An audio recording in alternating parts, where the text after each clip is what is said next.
in life. There's greatness inside of you. Let's do greatness with love. Unleash it in the greatness of His love. Transformation that you can have, coming from God above. Welcome to the greatness hub. Welcome to the greatness hub.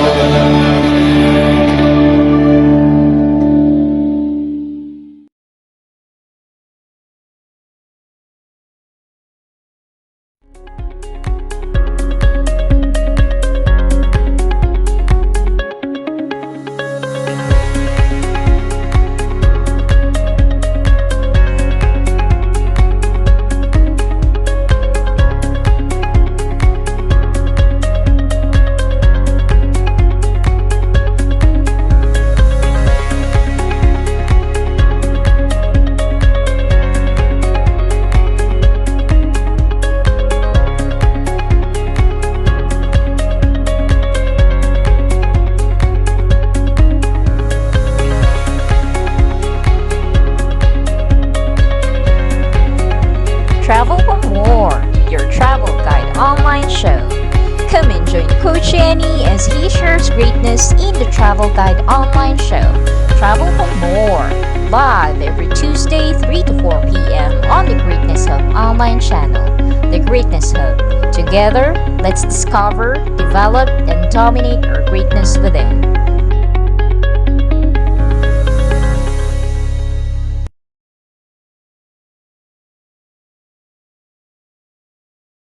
Yes, good afternoon once again. Ladies and gentlemen, mga ka-travels, magandang hapon po sa inyong lahat. Sa mga televiewers po na nanonood sa ibang bansa, good afternoon, good morning, or good evening, depending on your situation there.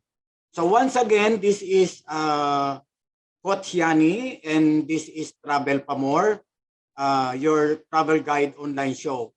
Today is August 24, Tuesday, and we will be together for about an hour. So today, mga ka-travels, we are very lucky that we have a special guest who is also a friend, a colleague, and belong also to the academe. So, this friend I am telling you is used to be a volunteer like me. So we did volunteering also and different countries. So we went out of the Philippines, left our good jobs in the Philippines just to do volunteering, because our topic for today, mga ka-travels, is this is episode 11 actually, and it is entitled Volun-tourism, Crossing the Border, a Double Treat. So there are a lot of previous or information that we will learn about how it is to do volunteering. Okay? So without much ado, ladies and gentlemen, I would like to introduce to you our guest for today's episode. This is Travel Pa More episode 11. Let's give a round of applause to Dr. Ramon T. De Leon, Doctor of Philosophy in Counselor Education. So welcome, Dr. De Leon. Good morning, everyone. Good morning, good afternoon, good evening, depending. Alam mo, Doc, Yes. show kasi ay pinapanood anywhere in the world. So marami tayong mga televiewers nanonood from overseas. Okay? So first, I would like to thank you for, giving us the chance to do this interview with you about volunteering. No, I know that you have gone a lot of places, did a lot of exciting and how do you call it, related works that has to do with volunteering, di ba? We have Yes. sacrifices, no? Can you please introduce first yourself so that our televiewers will be more comfortable watching us? Okay, yes, so I am Dr. Ramon T. De Leon. I'm from the whale shark capital of the world, Donsol, Sorsogon. Wow. And I, yeah, sabi nga ni Coach Yanni, I'm from the academy. I used to be the associate dean of the Bicol University Graduate School, but now I'm connected with Bicol University Open University. And right now I am the program advisor for Master in Local Government Management. Wow. Okay. Okay, so being connected with the Bicol University, what are the activities that you are engaged in? Okay, so when I was the associate dean, of course, I have to look into the program, the units and the colleges that offer graduate programs. Right, but since now I'm already with the Open University, so we are into developing instructional materials online, Mhm. and we also improve the uh, enhance or update LMS for better delivery of quality education to our clientele students who are across borders. So meron kaming students from Japan, we have from China, from Wow. in Africa, so meron tayo sa South Africa, from the US and other parts of the world. Dubai, meron din tayo. Wow, that's a lot, no? It's nice to hear that. Actually, Doc, I'll call you Doc Mon, ha? Doc Yes. Mon, you are into a regular or mainstream, di ba? And then suddenly we Yes. are stricken by the pandemic, and of course, Mhm. as we say, the show must go on, and we have to continue and move on and adopt this whatever activities that we can do so that we will be still active in our daily lives, no? Doing the things Yes, that in we the new can normal. or within the new normal. So we call it new normal. Okay? So, because the title of our episode is Volun-tourism, no? This is a Yes. very intriguing because Tama. there has been a lot of talk that when we do volunteering, it is a double treat, no? Because we get the Mhm. benefit of being able to travel outside of the country. Of course, we go Mhm. places and share probably culture, language, or anything that Yes, yes. we have the opportunity. Okay, so can you tell us your when did you first volunteer and where did you go? Okay, so for international volunteering, my placement was in Uganda in East Africa. We Okay. call it the Pearl of East Africa, no? Kasi ang daming diversity ng environment, ng weather condition, although we are in the equator, no? And was happily able to cross the equator, and it's something Oh, that's nice. That's wow. a wow. That's correct. No, I had never been Yes, there. That's why it's a wow. And then, what did you do in Uganda? Is what particular place in Uganda? So this is in East Africa because I've been to yes. Malawi, and Malawi I think is in Central Africa. It's In between. Central, Yeah. yes. Mhm. So maybe we Okay. can share your experiences there. What did you do in Uganda and where? Okay, so I was recruited by the voluntary service overseas, and my placement was in Uganda in Africa, and that is I was a organizational development advisor for the Foundation of People with Disabilities. This is a government of Uganda, ano yan, parang initiative, no, to help the people with disabilities, especially those who are in the in the countryside, no, medyo malayo sila sa opportunities, and then this Mhm. is what the organization is doing, and this had helped me or gave me opportunity to really travel almost the whole country, and also was able to work with high-ranking government officials, like the parliamentarians, and then the secretaries of the different departments of the government of Uganda. And since as a volunteer, I was also very friendly and was able to meet a lot of Of course, we are. Filipino. Okay, Filipino at Yes, heart. Filipino volunteer UN volunteers there kasi siyempre mas malaki yung kita nila, mas malaki. Yeah. They travel a lot and was able to join them, no? Okay, so yun. So but basically I am to help the foundation to improve their human resource handling, no? So this is all this thing, no? And then I develop systems and procedures, no? Like for example, the foundation has a an Oxfam donated building with a lot of materials doing prosthetics for those who lost their limbs, no? And when I arrived in the placement na ko, yung anong workshop nila na ko, nagkalat lahat, no? So I asked one of the technicians who were sent by the organization funded by Oxfam and the government, they were sent to Jaipur in India na just to train paano ba gumawa ng mga artificial na kamay at paa and so on, no? And the workshop is really something like worth masyadong marami po silang materials. Pero yun nga, nagkalat and they don't have system. So sabi ko doon sa isang technician, if you're looking for a screw, how many minutes will it take you to find one? Sabi niya sa akin, sometimes hours, days, or even weeks. Kasi talagang nag-jump pack everything, no? Okay, so Nakakalat siya over that one, no? So we prepared. And that is the achievement that they are very, very happy, no, na yung ginawa ko. Nasabi ko, nako, napakasimpleng bagay lang yan. Pwede naman sana nilang naisip. But anyway, culture, and that is how they do things, no? So, ginawa ko, inayos ko yung mga makina. Nagtulong-tulong kami. So, sabi ko, ano ba yung mga procedures? Ano ba yung steps? And then we identify the different machines. And ano ba ang gamit nito? Para saan ba to? Sa pagsukat? Okay, so dito siya sa first step. So, in short, nakagawa kami ng process, ano yan, parang manufacturing process flow chart. And then, nilagay namin yung mga machines at mga equipments and materials kung saan sila kailangan. Naging maganda yung hitsura ng workplace, and then at the same time, shorten yung kanilang paggawa.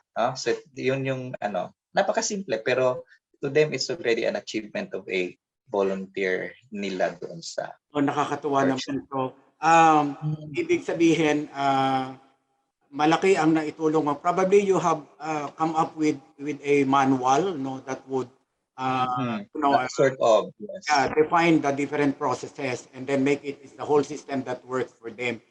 So ibig sabihin, you have that skills, no, that you shared to them and probably changed their lives for the better, of course.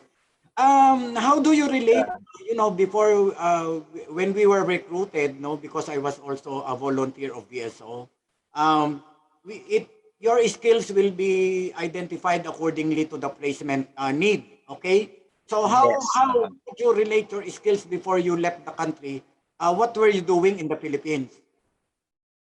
I was a professor also then, but in a private university here in Legazpi, no? Okay. And through CHED scholarship, I was able to send to De La Salle University for Industrial Counseling Psychology, PhD in Industrial Counseling Psychology. That's why I learned a lot of people handling and behavior and all those things. No, that really helped me work with these people in Uganda. No, like for example, whenever para bang nagtatanong, sabi ko, bakit sila ganito, no? So I would always dig into their culture and so on, and I will say, that's why, because this is their culture, this is what they grow up in. So then I know already how I'm going to handle things, no? Okay. So more of the soft skills, no, more of their values, more of how do they do Yes. things, and probably how they approach problems, and then how do they solve it. Probably conflicts on how they are going. If we are confronted with a lot of diversities like different ways of doing things, doon mo sila natulungan, and Yes. skills that you have and you have learned, these are the things that you share to them. It's nice to know. So, Yeah. other words, Like for example, a very good experience. So one thing I always notice is I would ask the lady staff in the office, and I said, why does this, yung mga technician namin, they just keep on sitting down along the street. What are they doing? Are they counting number of buses that pass through or the Ah, vehicle and so on? And then later on, sabi ko, it's something like annoying me already, no? Na kung magkakaroon ng kliyente, tatawagin pa sila, no? Because malapit lang naman sa yung daan sa labas ng aming. And then later on, I found out that in Uganda during the time of the tribes, no, the men are only doing two things. One is, pag pinanganak kang lalaki, kilatisin ka. Kung if you are a good fighter, then you will become a warrior. Pag okay. hindi, Join the you army. will become a cattle keeper, no? So yun lang ang dalawang po pwedeng magawa ng lalaki, no? A warrior or a cattle keeper. Pag nakita kang pang warrior ka, bata ka pa lang, minomold ka na into becoming a warrior. Pag hindi, cattle keeper, no? And yun, nagpabantay lang ng mga baka, kambing, and all those Oh, sheep, and fine. ano. Okay, kaya sa ngayon, sa medyo modern na yung buhay nila, although kung i-evaluate mo, parang they are 50 years way back sa atin sa Philippines, because amazingly, Sir Yanni, pagdating ko doon, meron pa sila nung big ballpen na ginagamit natin nung high school, yung orange. Yeah. Naalala mo yung Oh, big yeah. ballpen? Yeah, They have it there. Tayo, wala na tayo noon. Ngayon dito, yung big nag-evolve na, di ba? correct. Okay, so basta ang dami-dami kong na-observe na, oh my God, this is something like for example, since I am regarded as somebody in the community, I cannot wear maong pants. No, I have to wear slacks, sabi nila. Yeah, Although sabi nila, since you're a foreigner, then you can. Okay, so mga ganun bang you need. bagay, no? So kaya maintindihan mo sila based on the culture. Kaya sabi ko, kaya pala they keep on sitting down there. Kasi yun lang naman ang buhay ng lalaki dati. Either a warrior or a cattle keeper. No? So, hindi nila magiging ugali na maghintay doon sa office ng mga kliyente. But they would run out and then they would sit down with people just like a cattle keeper. Oh, Mhm. okay, that's nice to know, huh? Anyway, I was just thinking, probably we felt the same way. Before I did volunteering. I was working also in a university here in Mhm. yeah. And making a decision to become a volunteer is something which is very difficult. No, there are a lot of Mm. things. Will you consider volunteering and then work for, no salary at all and a very minimal allowance that would make you a very simple living, like your housing and the food, and of course Mm. availability of the food that you would like to, it may not be always available, diba? Yes. So Mhm. when you decided, no, to leave at the university, of course you're still single, though. Yeah. Yeah, because you're single, you live a very comfortable life, no, because you are paid by the Mm. university, you're working, and probably you have Mm. other, income generating activities, di ba? And then Yes. you left, you left looking for award Mm. to a work which will not compensate, no. How were you able to Mhm. handle that in exchange of this, a very simple but comfortable life, and then you went to Africa? When you say Africa, oh my God, so it's Mm. something like Yeah. you won't get paid. So how were you able to handle that? Oh yeah, actually ako naman kasi madali ako mag-adjust, no? Parang inborn na siguro yan na mas dalhin mo ako kung saan ang bilis ko All, yeah. makapag-adjust. All. And during that time when I joined the BSO volunteering, I was doing my PhD in counselor education in the Lasal. And remember, in Lasal it's tri-semester, no? Okay. So hindi pa tapos yung mga librong kakapal na binabasa mo, then mayroon naman bagong sets of subjects because the trimester ends. Yeah. I was so information overloaded, no? And during the time I'm doing my practicum in industrial testing at the HR of ABS-CBN, no? So parang sabi ko, parang punong-puno ng isip, parang gusto kong Mag-change. tumigil and then, and That's right. slow down kasi punong-puno na yung utak ko sa mga pinag-aaralan and those things. We are doing cases and so on pa sa requirement ng classes namin. So, nabanggit sa akin ng isang co-teacher ko who went for volunteering in China. Kakabalik lang niya sa Pilipinas. Sabi niya, oy, bakit hindi mo subukan ito and so on? Sabi ko, ay, oo nga, no. Okay, so, diyon, I started reading the what is BSO, mga something like that, no? And then I found out, ang dami namang mga comments na they are very happy and they're compensated well naman kahit na volunteer lang. So ang advantage, one is wala tayong tax kasi volunteer tayo, we are not being we are not salaried, we are just being paid or we are given allowance, no?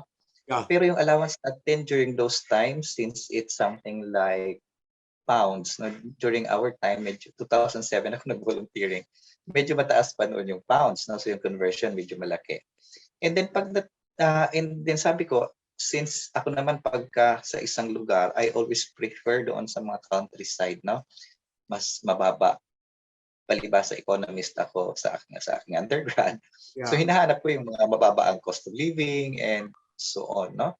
So when I choose in Uganda, I prefer to be assigned sa isang region, no? So kung baga sa atin, or kung sa atin parang North Baguio siya kasi mataas yung lugar and very cold place, no? Kahit na nasa equator. It's cold there pala, but it's not icy. Yung alin? Hindi siya icy, hindi siya nagyayelo or something. Basta malamig. Mayroon malamig na malamig, pero mayroon kaming isang malapit na bundok doon sa amin na nag-ice yung peak niya. Okay. So, yeah, oo. So, so this means that you had to exchange your salary and a very comfortable life to volunteering. So in other words, Yeah. just like me siguro, parang when I did volunteering kasi and I decided to resign, no, and separate from the university. Siyempre mixed feelings and more or less I'm saddened by the decision that I made because we used to be in the academe and therefore we are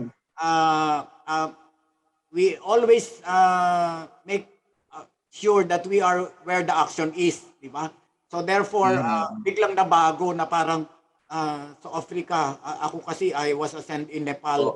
Na parang ang bagal ng takbo ng buhay, di ba? Yes.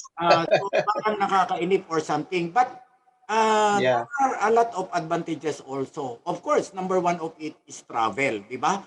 Since our show is concerned about traveling, so one of the benefit, of course, of doing volunteering is traveling and of course seeing places, tours. and some of these travels are free, especially if it is job related, because I work for the Ministry of Education and Sports in Nepal.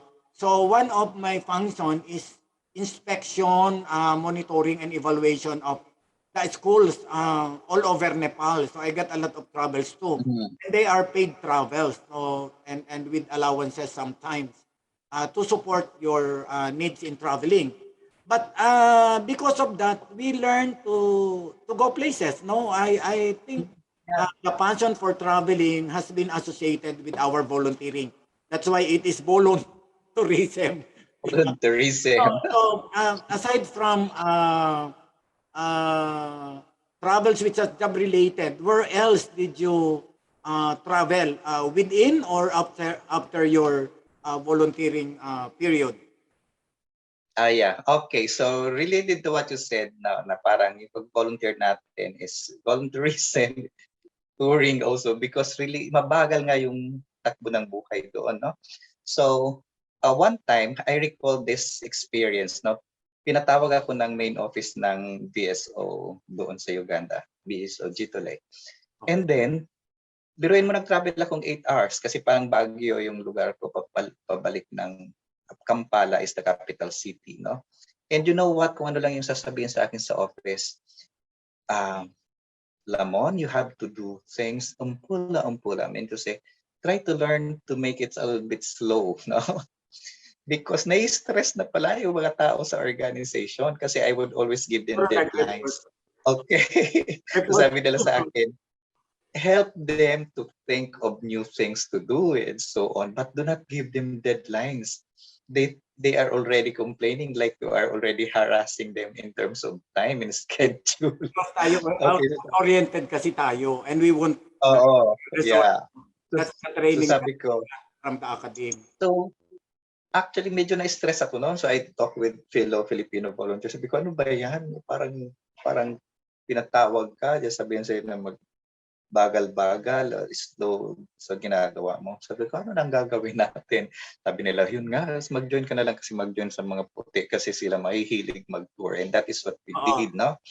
And then another advantage is that yung organization that I am helping, the Foundation of People with Disability, there are other organizations based in UK, no, like the AfroInspire UK, that are helping them. No? So whenever the board of directors of this organization comes, they would always ask me to join them and help them doing meetings, Yeah. trainings in other part of East Africa. That's why I was able to go to Rwanda, no? A very beautiful place na parang hindi siya sa Africa kasi masyadong napakalinis niya. Because Wow. after the 2018 genocide, nagbago yung kultura ng Rwanda. So it's really a place to go. And naikot namin yung Rwanda kasi maliit lang ang Rwanda. Mhm. And I go there for free. Everything is free and being paid for by the board of directors. Or Professor Ronde was the one who won me. And everything na like pupunta lang sa tindahan, nakita akong bibili ng tubig, he pays for it. Wow. And then, Yeah. and one time, Experience. yeah, in Africa, no, so there are a lot of game parks, no, na napakalalaki, parang isang bayan na is exclusive for the animals, tunay na wildlife, Yeah. no. So you were able to So go to zoo. yes, oo, nakapunta kami na doon one time kasi may na-met kaming Filipino engineer na dinala kami doon kasi libre silang pumasok doon. And then syempre may social na establishment, restaurant, and so on. So posting lang doon, picture. Pero pagkakain na kami, hindi namin ma-afford yung pagkain. Kaya doon hahanap kami ng gilid-gilid kung saan kami kakain na maraming langaw and all those The food things. is No? very expensive. Expensive. Yeah, Yeah. for these areas. Yung mga area wherein, this is for the Muzungo. They call the foreigner Mazungo. No? Okay, pero when the Afro-inspired people came 2 times, nakapasok ako ulit doon sa lugar na yon. And I was able to enjoy the food, the accommodation, and all that. Sabi ko, oh my God. And sabi ko doon sa mga Pilipinong kasama ko, Gay, tingnan mo to, nakakakain na ako dito sa hindi natin ma-afford That's why it's a natin, no? double pick, no? We make a lot of Yeah, sacrifices, but we get some freebies also. And yes. Doc Mon, may ipapakita ako sa iyo ha.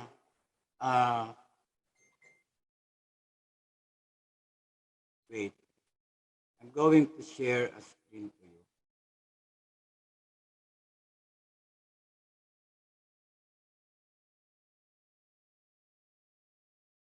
Okay, please comment on this. Oh, yes. Where is this place? That's nice, no? You This cherry blossom. this I am is sorry.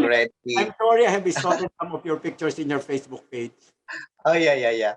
After volunteering in Africa, some of my volunteers na met ko with BSO are already teaching in Vietnam, and they asked me to also teach. So I was able to teach at the Hop Kinh Thé, Quoc San, meaning to say National Economic University in Hanoi. And this picture is when my student asked me to join them in touring in the border of China, no? Okay, so where there are a lot of cherry blossoms. So ito, sa Yeah, Vietnam na yan. yeah, this is Vietnam. So that's one of the advantages, di ba? So Mhm. we because of our volunteering, it developed as the passion to travel. Okay. Yeah. And Then also connections.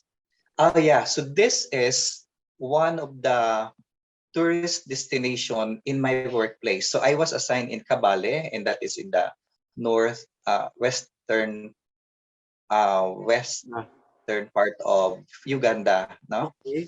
And sabi ko nga, nasa taas kami, no? So mayroon kami tinatawag doon na talagang maraming turista ang pumupunta. Tinatawag na Lake Bunyonye, no? So Lake Bunyonye kasi Nyonye is bird, no? And pag sinabing Bunyonye, this is Nyonye pala is small bird, no? So Bunyonye meaning to say plenty of small birds. Kaya yun ang tawag doon sa lugar na yon, Lake Bunyonye. Nasa taas siya ng bundok at napakaraming iba-ibang ibon. And this is Arcadia Resort, no? So kasama ko yung mga kapwa ko volunteer, no? Isang from US, isang from Canada, at isang British, no? So si May yung katabi ko. is half Filipina ang mother niya, pero hindi pala, Dutch siya. Dutch ang father niya. That's another good thing that happened to our life, no? Because we develop Yes. work and friends all over the world, and probably you can, Connections, yeah. sometimes you can see them also in their own places. How about this one? It's nice. This really is a very, ano yan, You are last something like a cultural. 2000, yeah, 2008, I was invited by the Embassy of the Philippines in Nairobi, Kenya, no? To host the Christmas party, no? Kasi mahilig tayo mag-video. Okay, ay mahilig na pala kumanta kanta. So they know, I know. there's a volunteer. Yeah, there is a volunteer in Uganda who sings and can host the program. No?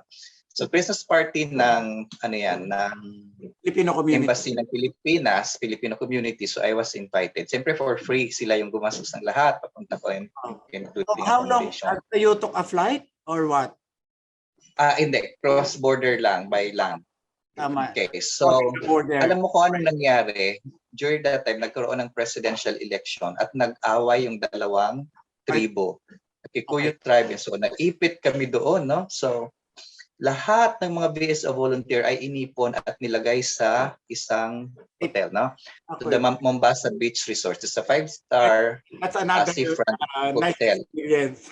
Ayan. So kaya diyan kami inabot ng Pasko, New Year, I guess, no? So diyan kami inabot ng Pasko ba yan or New Year, something like. So kaya nagkaroon kami ng party with Filipinos and other volunteers of different no, pero nakakatakot na pangyayari na sabi ko, naku, parang katulad ng sa Rwanda. How about that? Ito, mga kapwa ko volunteers sa cluster namin, no? So ito, mag-asawang taga saan nga itong dalawa, no? And sometimes they would visit me kasi medyo secluded ako and we do night out, no? So yan yung ginagawa namin. Ito naman isang Vietnamese, Canadian, and then British, no? Pero actually hindi naman kami ganyan kalasing. Ano lang yan? Acting lang.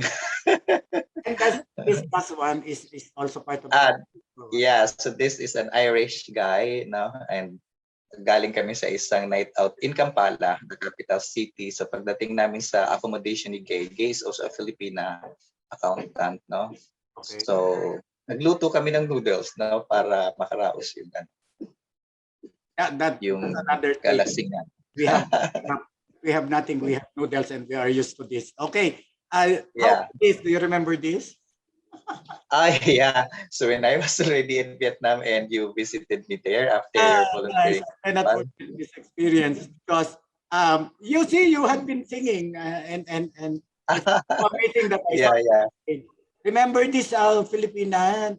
It's an old band.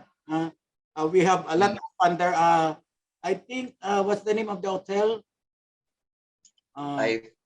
It's Milaya Hotel. I think it's Fang. It's Fang. Yeah. It's in Chinese. In Hanoi. That's in Hanoi. Okay.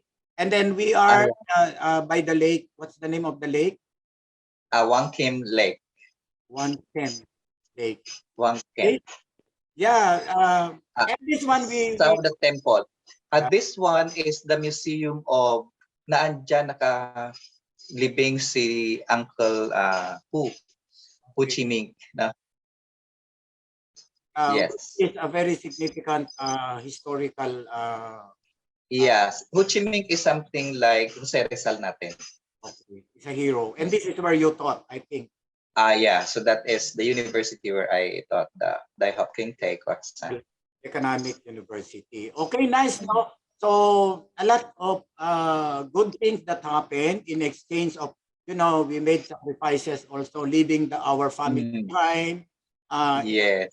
Of a comfortable life because you are on a paid job and then we did volunteering. Okay, so so we make a living by what we get, but we make a life by what we give. So this is actually the real essence of being a volunteer. Okay, so maybe we can go back to what you're doing. So nice to hear and nice to see your your travels, your encounters with a lot of people around. So aside from Uganda, which is in Africa, you have taught. No? So it's another advantage that probably because of your experience with volunteering in Africa, Yes, yes, you were accepted in a job in Vietnam, in North Vietnam. yeah. Okay. So aside from Vietnam, where else did you go, and what stories can you tell us? Okay, so in Vietnam, so I was able to go to Thailand, no? Okay. Um, this is something like guesting for also a workshop, no, in Mhm. the academy, and mostly this is travel, no. And Yeah. then of course, very easy in Vietnam. We're able to cross border to Cambodia, Yes. and going back home from Vietnam, so Thailand, Cambodia, and then I dropped by Kami kung Singapore. Singapore. Okay. So of course these are some of them are financial personal expenses. That's correct. Okay, so Not much. not much because when we uh, travel we find the cheapest way. Sponsors. Like me when I went to Hanoi, of course I stayed in your place. So that's Yeah. saving for hotel accommodation. And we met Yes. Yes. this lady uh who is a wife of an ambassador, I think. So Yeah. A Filipina. my God, so we get a lot of freebies when we travel. And what is exciting is when we travel, we always find Filipinos who can be very accommodating. This value Yes. of Yes. a Filipino that we find everywhere when we travel. That's something nice, no? So, Yeah, of course, actually, I shared this also in Uganda, no? So whenever I am in Kampala for a meeting or what, I sometimes, if I do not have enough time, I would not post it to Facebook. Kasi pagka nakita ka ng mga Pilipino doon, family, oh, you drop by, you drop by. Pag nag-drop by ka doon sa isa at hindi ka nag-drop by duman sa isa, i-chat ka na, oy, lumabas ka pala, hindi ka malag dumaan sa amin, tapos dumaan ka kinaganito. that's Then pag correct. uwi mo, ang daming bit-bit na pagkain. That's how we are. No, that's how we are, and that's nice Yeah. to hear our culture. So volunteering actually is sharing skills and probably changing lives for the better. No, because Yes. this is one how culture works and how development works. Okay, because mostly volunteering works are development work. Okay, so it is sharing our skills and changing lives of people. Okay, now there are more advantage than disadvantage. Is that correct? Yes. Uh, Yeah. okay, so travels, and you know what? Because of this opportunity, I became addicted traveling, and it's very sad that during this pandemic, my God, we have a lot of restrictions and protocols to follow, and that would discourage us from traveling. Okay, so of course, I Yes. know you just like me, you miss traveling. Okay, Doc. Mhm. Um, of course, we are leaving the country as a volunteer, representative of the Philippines. Okay, so Yes. there are a lot of programs. I think I was invited in one of the webinars, the Philippine Volunteering Services (PV) and something like that, to Ah, participate. But did you have any government support on volunteering? Because when we get out of the country, we are representing our country, the Philippines. Just like the mhm. United Nations, of course, get a lot of good things, no, in life. No, Mm. they are the allowances as Yeah, malaki. $1,000. So that's why there's a lot of. Mm, I have a lot of friends from the United Nations, and they always, mm. Doc Yanni, you join us. We will pay for your fare. We just want to be with you because you are Yeah. jolly, and you know what. So Mm. that's it. So did you feel government support in terms of volunteering? Yes, no. Actually, yung mention mong agency no, yung the Philippine Volunteering something like, no? In national. Actually sila baga yung nagpa-process nag-facilitate para madaling ma-process yung ating mga documents. Visa. And we were given an ID from this office that we present no, pagdating sa airport. Pag Mhm. pinakita mo yan, hindi ka na scrutinize sa tawag dito, sa immigration. That's correct. Parang napakagandang ano na ibang pag lumabas ka for travel, lumabas ka for work, no? na talagang scrutinize ka sa ano doon, parang feeling mo you are a dignitary kasi hindi ka na masyado pinapakialaman sa So you feel immigration. like a diplomat.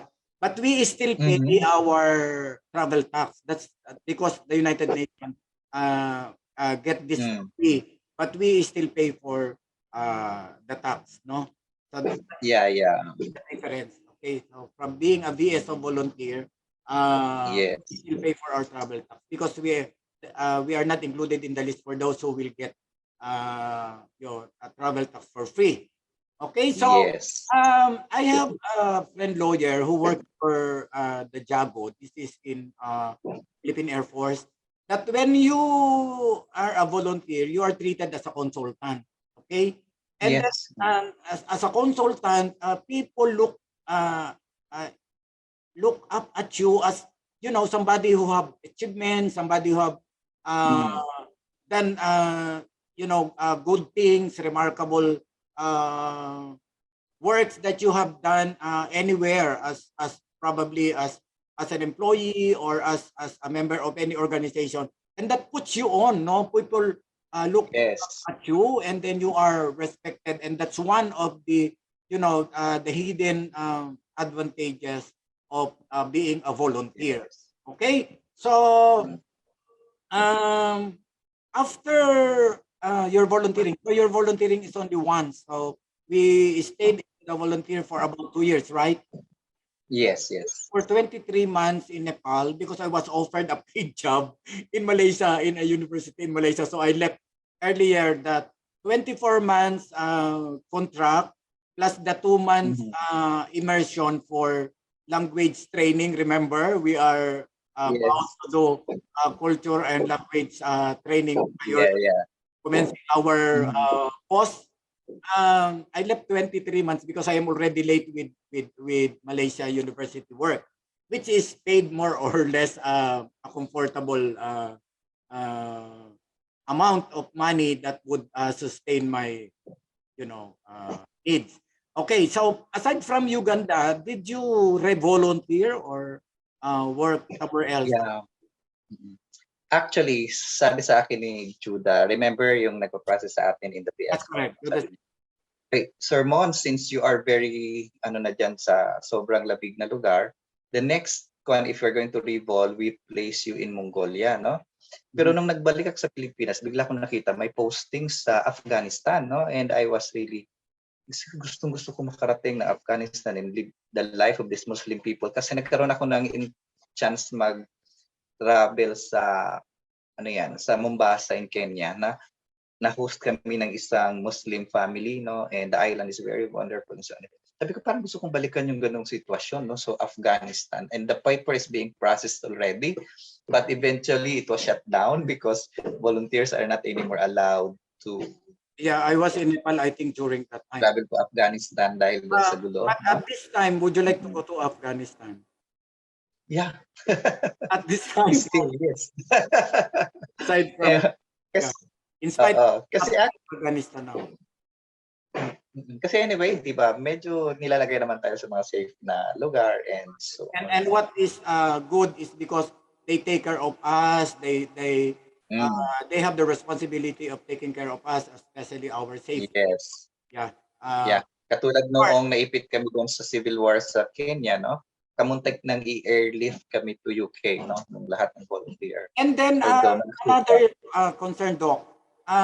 Of course, when we do volunteering, we are mixed, no, and we network or work with other members of the team of different nationality, like the Yes. Western people, no, especially Americans, Europeans, or Canadians, or something like that. Did you Mhm. feel a difference in the treatment? Like, is there any racial discrimination in your place when you were there? Did you feel that? No, because 'di ba, remember meron tayong in-country training, it's 1 month. Pagdating natin doon sa lugar, isang buwan ng language, culture, government, this and so on. So parang 1 month na magkakasama kami sa isang tawag dito, sa isang lugar, it's a training resort, no?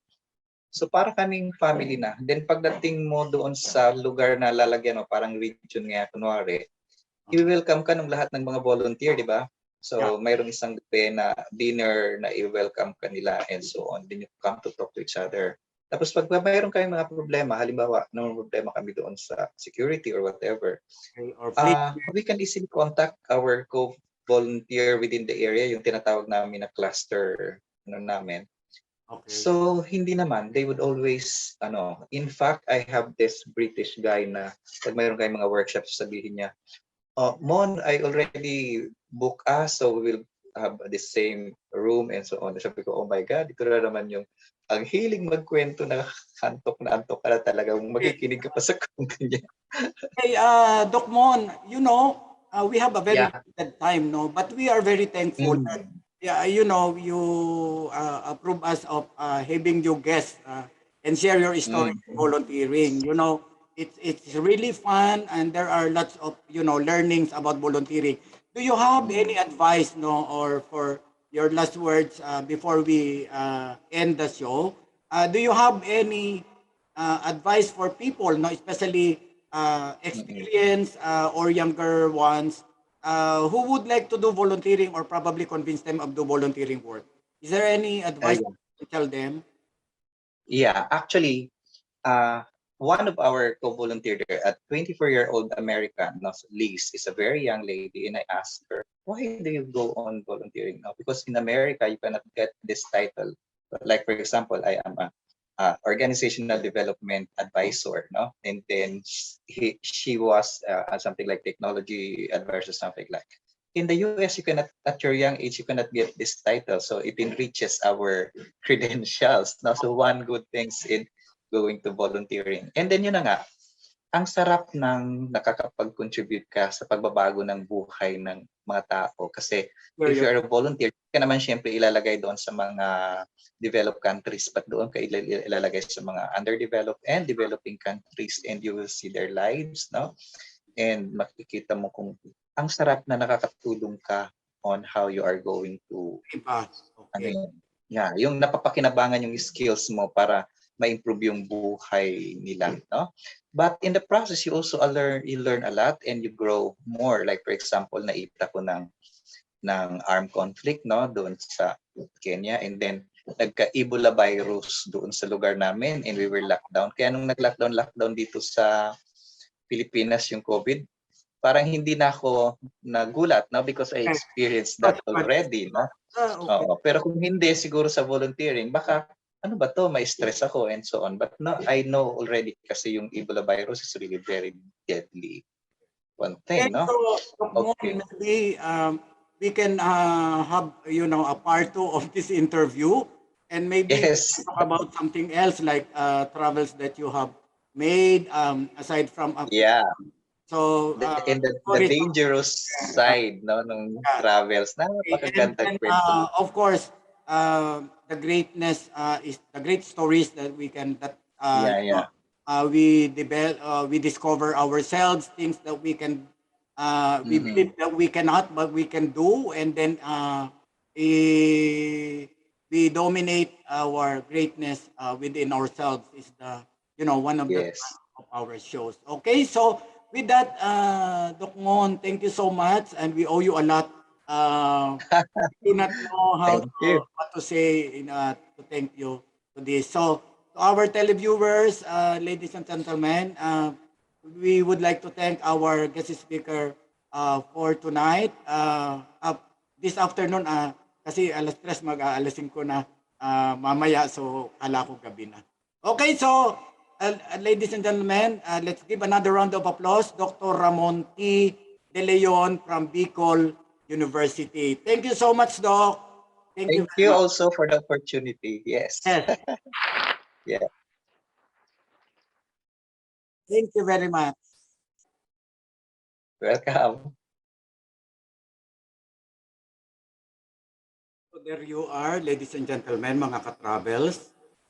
We have witnessed the interview with co-volunteer who had just worked with Voluntary Services Overseas, or VSO.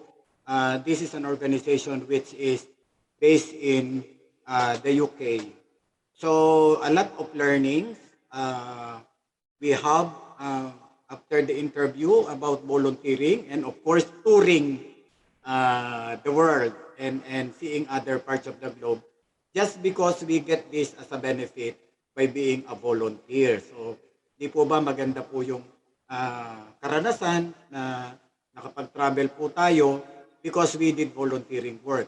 Okay? So now, let me share my screen.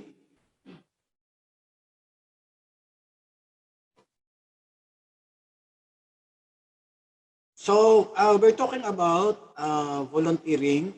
And when we say volunteering, since the title of our episode is Volun-tourism, Crossing the Border, a Double Trip.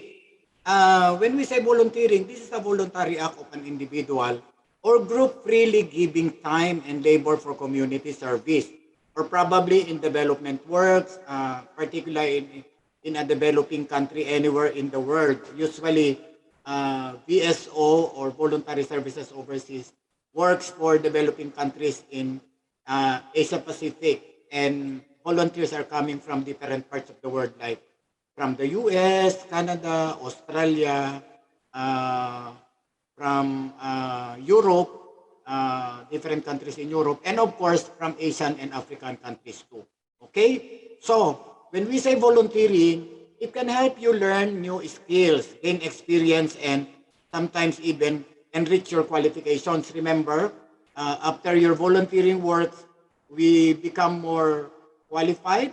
It enriches our resume, and we tend to become more marketable in terms of finding jobs, no, especially for Filipinos, we always look for greener pastures. Okay, so this is taking a challenge. When you do volunteering work, you are bound to experience different kinds of things like being alone when you travel.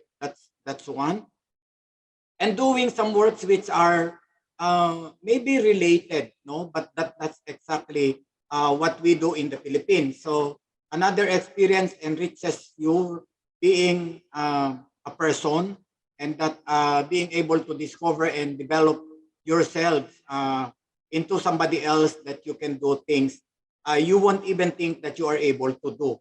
And through volunteering, you can, I told you, discover yourself, develop yourself, and dominate your greatness within you.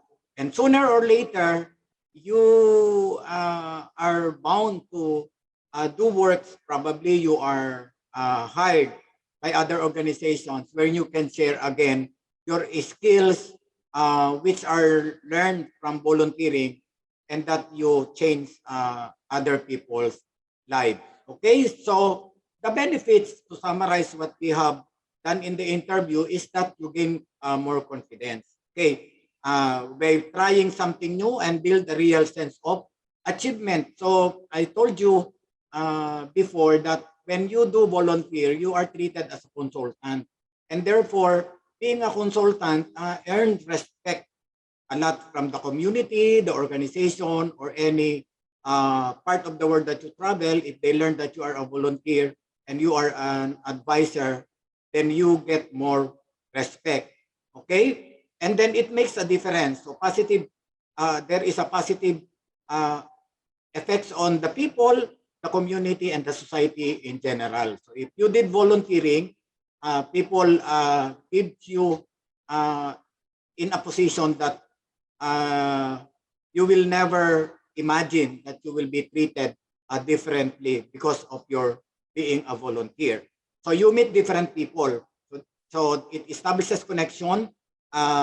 You make new friends, and therefore you network. And it happened to me several times that when I get connected to any people in anywhere of the world, so you think about going to these places, and you found a place to go because you know somebody in the place. Okay, so be part of the community. It is very enriching that when you work as a volunteer, you live with people in the community where you are assigned. So you share your lives to them, you share your skills, you change their lives, or you are changed because of them.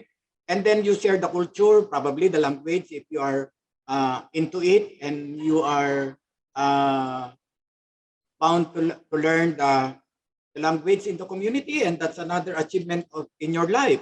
And then feel part of something outside of your friends in the community or the family. So because we used to do things on a regular basis, that's what happened to them and to Dr. De Leon. Medyo na-bored at napagod sa daily routines. And then we went on volunteering and we meet other people. And then you learn new skills. How do people live on those places? You gain experience and sometimes even enrich, I told you, your qualification that beautifies your resume, and you become more capable and marketable to other organizations where you intend to work in the future. And then make a challenge.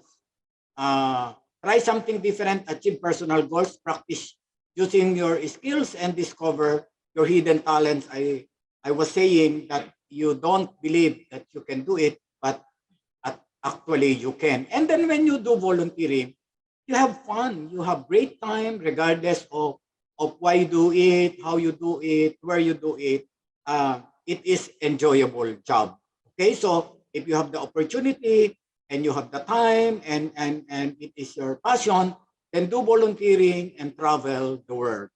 Okay, so lastly, I would like to thank iHelp Business and Coaching Solutions, the Greatness Hub online channel, for the great opportunity to be one of the hosts of this channel, and then to my company ABCS Plus Travel and Tours for the opportunity to work with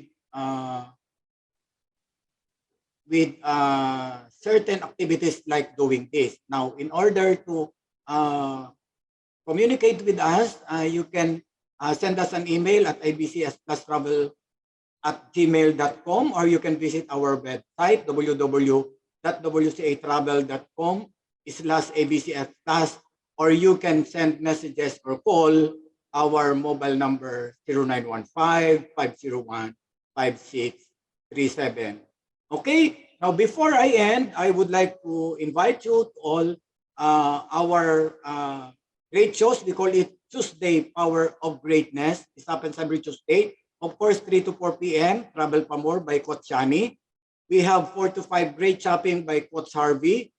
6 to 7, Teaching Out of the Box by Coach Harry. 7 to 8, Transform by Coach Darren. And 8 to 9, Speak with Success by Coach Ses. Okay, so ladies and gentlemen, this is Coach Yanni of Travel Pa More, your travel guide online show. It happens every Tuesday at 3 to 4 p.m., which will be on August 24. I'm sorry, it's August 24. This episode will be shown. So please watch, like, and subscribe to my YouTube channel, Travel Pa More by Coach Yanni Almacen. Let us discover, develop, and dominate our greatness within. Thank you so much for watching the show. Okay, so that's it. So good afternoon once again. Travel Pa More, your travel guide online show. This Coach Yanni will see you again on the next episode, which is about Nepal, which is entitled On Top of the World, the Nepal Connection. So thank you so much for watching. Those who have subscribed, keep on watching. And those who have not yet subscribed, please click the bell button below. So thank you so much. Good afternoon once again. I'll see you on the next Tuesday. Thank you.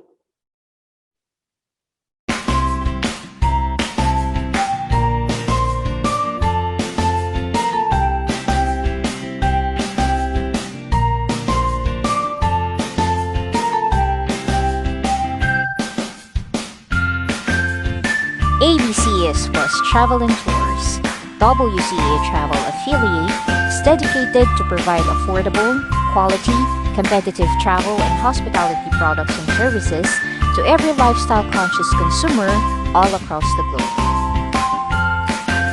ABCS Plus Travel and Tours wants to fulfill WCA Travel's mission, which is to be of great help to every individual or family so they can have extraordinary travel experiences by giving them only the best options for their travel needs.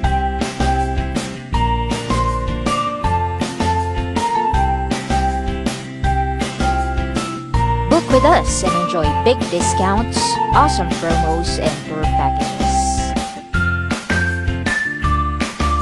ABC is Plus Travel and Tours at your service for your travel needs. What are you waiting for? Book now. Travel the world. Live the dream. Make a difference.